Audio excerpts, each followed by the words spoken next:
오늘 이렇게 쭉 보니까요, 오랜만에 교회 온 분들이 꽤 있으신 것 같아요.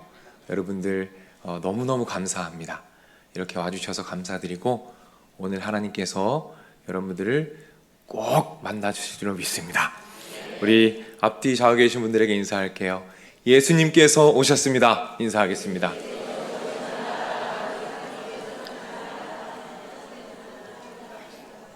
네, 감사합니다. 예수님께서 오심을 기념하는 이날, 하나님의 은혜를 사모하며 여러분과 말씀을 나누고자 합니다.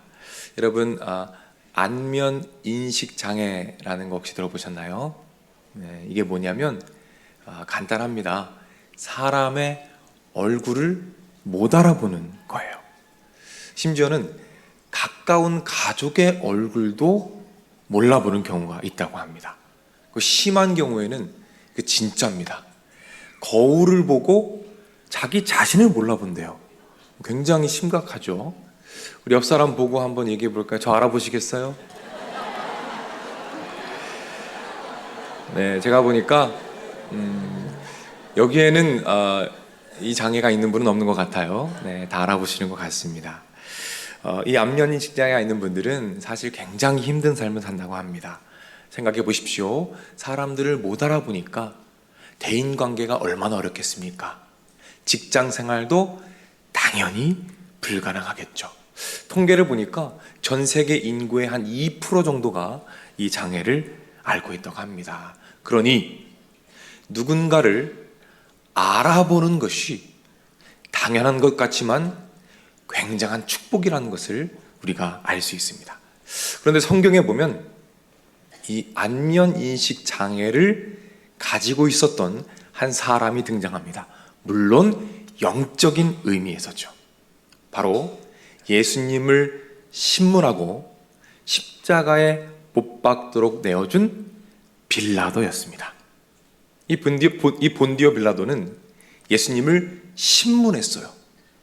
예수님의 숨결이 느껴질 만큼 예수님과 가까이 있었습니다.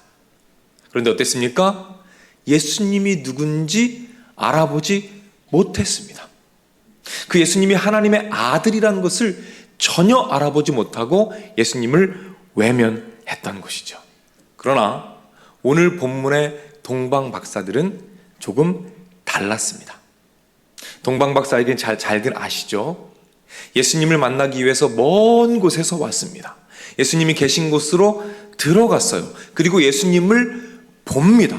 그 예수님이 어떤 모습이었는가를 누가복음에서는 이렇게 말하죠. 2장 7절입니다. 혹시 말씀이 준비되면 띄워주시기 바랍니다. 누가복음 2장 7절. 자, 화면을 보고 한번 말씀을 읽겠습니다.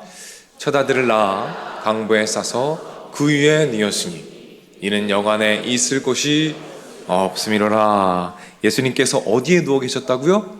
구유, 아까 영상에 보니까 말밥통이라고 그러던데, 말밥통, 이 구유에 누워 있었습니다. 예수님이 태어날 당시의 구유는 주로 돌로 만들어졌다고 합니다. 왜냐하면 그 당시에는 나무가 그 지역에서 귀했대요. 그래서 주로 돌로 만들어졌다고 해요. 그러니 얼마나 딱딱하고 차가웠겠습니까? 이 고고학 자료들을 살펴보니까 한 30-40cm 정도, 그리고 높이가 한 50cm 정도의 이 작은 먹이통이었대요. 그러니까 예수님이 그 작은 돌로 된 먹이통 안에 누워 계셨던 것입니다. 상상해 보십시오. 여러분이 그 예수님을 본 거예요. 작은 먹이통, 그 딱딱한 돌 안에 예수님이 누워 계신 것입니다. 그 장면을 보고 여러분 어떤 생각을 하셨겠습니까? 가난한 가정에 한 아이가 태어났구나. 별 볼 일 없는 아이가 태어났나 보다 라고 생각했겠죠. 그러나 동방박사들의 반응은 달랐습니다. 자, 동방박사들이 어떻게 반응했는지를 오늘 본문 가운데 살펴봅니다. 자, 11절 말씀 화면을 보고 읽겠습니다. 집에 들어가 아기와 그의 어머니 마리아가 함께 있는 것을 보고 엎드려 아기께 경배하고 보배와 불려로 황금과 유향과 모략을 예물로 드리니라. 여러분, 그 동방박사가 예수님을 보았습니다. 그리고 무엇을 합니까? 망설임 없이 했던 것이 있어요. 무엇이죠? 경배했다라는 거예요. 그 예수님을 예배했다라는 겁니다. 이 경배했다라는 단어를 보니까 그 뜻이 뭐냐면 사람들에게 사용하는 단어가 아니에요. 신적인 존재에게만 사용하는 단어입니다. 무슨 뜻입니까? 동방박사들이 예수님을 보고 알아보았다는 거예요. 무엇을요? 아, 저 아기가 하나님의 아들이구나. 우리를 구원하러 온 메시아, 구원자이구나라는 것을 알아보았다는 것입니다. 그리고 단순히 예우한 것이 아니라 하나님으로서 예배했다는 것입니다. 여러분 보십시오. 박사들이 물어봤습니까? 저분이 구세주이십니까? 저분이 우리를 구원하시는 메시아입니까? 아닙니다. 그분들은 보자마자 그분이 누구인지 알아보았습니다. 하나님의 아들이며 예수님께서 이 땅에 오신 구세주임을 그 초라한 아이를 바라보며 발견하고 알아보았다는 것입니다. 사랑하는 여러분, 이것이 바로 성탄의 기적인 줄로 믿으시기를 바랍니다. 가장 초라한 모습 속에서 예수님을 알아보는 거예요. 가장 연약한 모습 속에서 예수님을 발견하는 것입니다. 그래서 엎드려 경배하며 섬길 수 있는 것, 이것이 성탄에 경험한, 동방박사들이 경험한 성탄의 기적인 것이죠. 이 기적이 여러분의 기적이 되기를 주님의 이름으로 축복합니다. 제가 설교를 준비하면서 다큐멘터리 하나를 보게 되었어요. 제가 이 다큐멘터리를 본 이유는 이 제목이 제 마음을 끌었습니다. 이 제목이 뭐였냐면 땅끝에서 만난 작은 예수라는 제목의 다큐멘터리였습니다. 아프리카에 이런 나라가 있어요. 부르키나파소라는 좀 생소한 나라죠. 이 나라에 작은 도시가 있습니다. 이 도시에 이 서혜경 선교사님이라는 선교사님이 계셔요. 이 그분의 이야기입니다. 이 작은 도시에 아이들이 어마어마하게 많은데요. 이 아동 중에서 자그마치 15만 명이 기아를 앓고 있습니다. 영양실조를 앓고 있어요. 이 아이들 중에서 절반 이상이 5살 이전에 세상을 떠난답니다. 너무 마음 아프죠. 선교사님께서 이 땅에 도착하셨어요. 아무것도 없는 땅입니다. 아무것도 없어요. 그곳에 가장 먼저 무엇을 세웠을까요? 교회를 세웁니다. 복음 이외에는 소망이 없다라는 확신을 가지고 교회를 세웁니다. 아이들에게 예배를 가르치고 말씀을 가르칩니다. 아이들이 복음을 받아들이고 삶이 변화되기 시작해요. 소망을 가집니다. 꿈을 가집니다. 다시 삶을 시작하게 돼요. 그리고 학교도 세워요. 정말 학교가 열악해요. 아이들이 배가 고프고요. 참 힘든 환경에서 공부를 합니다. 그래도 아이들이요, 행복해. 너무 행복해요. 이 알베르라는 아이가 있는데요. 이 아이는 10km를 매일 왕복으로 걸어 다닙니다. 이 아이는 다리가 다쳤어요. 근데 치료할 수가 없답니다. 그냥 다리가 다친 채로 쩔뚝쩔뚝 하면서 10km를, 왕복 20km가 되겠죠. 매일매일 왔다 갔다 해요. 근데 이 아이가 말합니다. 자기는 너무 행복하대요. 아프고 배고프지만 행복하대요. 왜요? 배울 수 있어서, 학교에 갈 수 있어서 너무 행복하답니다. 이 초라한 아이들을 이 선교사님께서 예수님을 섬기듯이 섬기는 모습을 보게 돼요. 부모님으로부터 버림받은 아이들이 많은데 그 아이들을 1명씩 2명씩 데리고 살기 시작했대요. 그런데 17명이 그렇게 함께 살기 시작합니다. 이 사진은 같이 예배드리는 사진이에요. 이 자리에 초등부 친구들 있죠? 네, 여러분 나이들의 아이들입니다. 여러분 나이. 이 아이들이 저렇게 모여서 함께 예배하는 거예요. 이렇게 한 명 한 명을 마치 예수님을 섬기듯이 전심으로 섬깁니다. 어느 날은 이 선교사님께서 예쁘게 단장을 하시더라고요. 그리고 어디를 가셔요. 물어봅니다. 어디 가세요? 이렇게 말씀하세요. 우리 아들 만나러 갑니다. 근데 어딜 가시나 봤더니 공동묘지를 가시는 거예요. 이 아들이 형준 형제라는 분인데 10년 전에 비행기 사고로 천국에 먼저 갔습니다. 21살에 자기도 선교사가 되겠다고 신학교에 들어가자마자 이 사고를 당하게 된 거예요. 이 부모님, 선교사님 부모님들이 그 이제 무덤을 방문하러 간 거죠. 근데 이 형제님이 죽음을 맞이하기 전에 이런 이야기를 많이 했답니다. 무슨 얘기를 많이 했냐면 아이들과 병든 사람들을 바라보면서 이렇게 말했대요.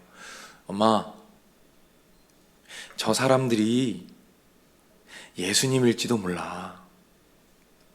왜냐하면 예수님이 가장 보잘것없는 초라한 모습으로 찾아오실 수 있는 분이니까.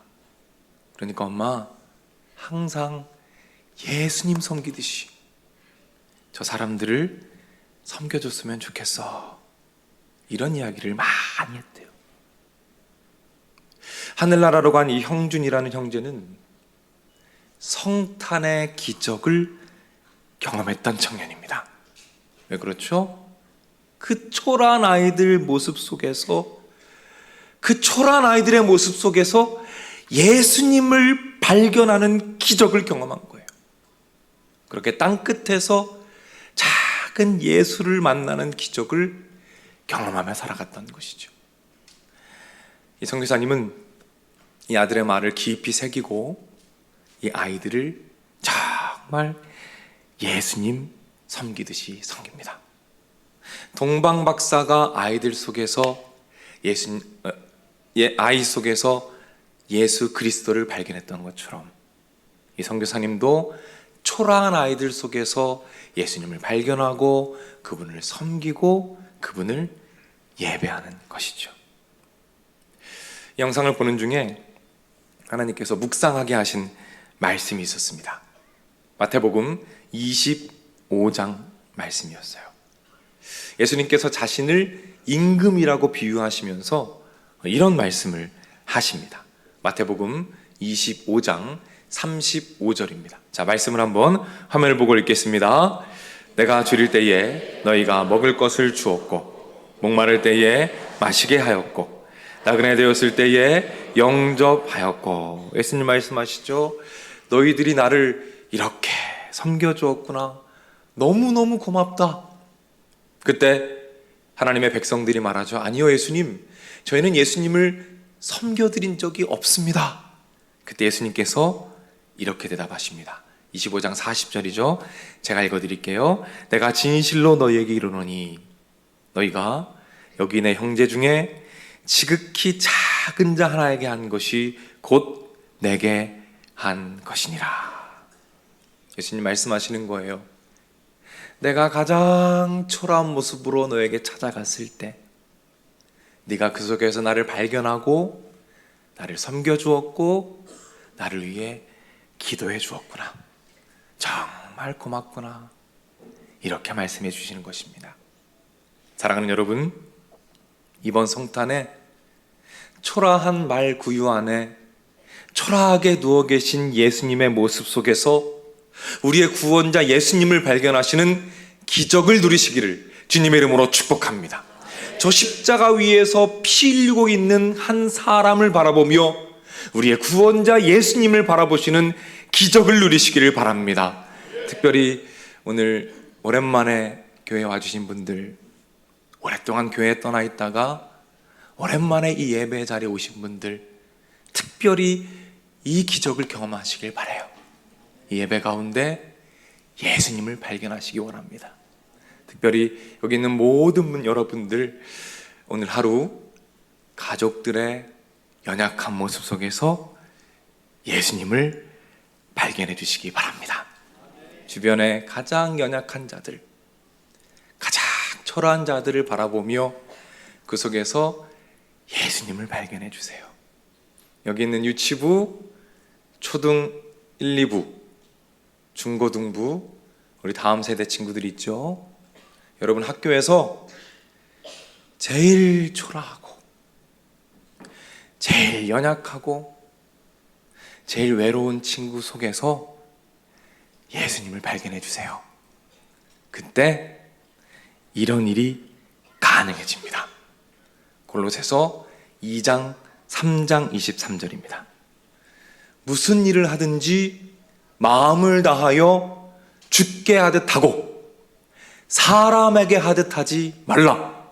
무슨 일을 하든 주께 하듯 하고 사람에게 하듯 하지 말라. 이 불가능해 보이는 이 말씀이 우리가 연약한 자들 속에서 예수 그리스도를 발견할 때 그때 우리 삶에서 실천되고 실제가 될 줄로 믿으시기를 바랍니다. 그렇게 될 때에 우리가 그들을 예수님을 섬기듯 섬길 때에 그들이 예수님을 모르는 분들이 우리를 통하여 예수님을 알게 되는 또 다른 기적이 계속해서 이어지게 될 줄로 믿으시기를 바랍니다. 이 귀한 성탄에 이 기적과 축복을 풍성하게 누리시는 저와 여러분이 되시기를 주님의 이름으로 축복합니다. 기도하겠습니다.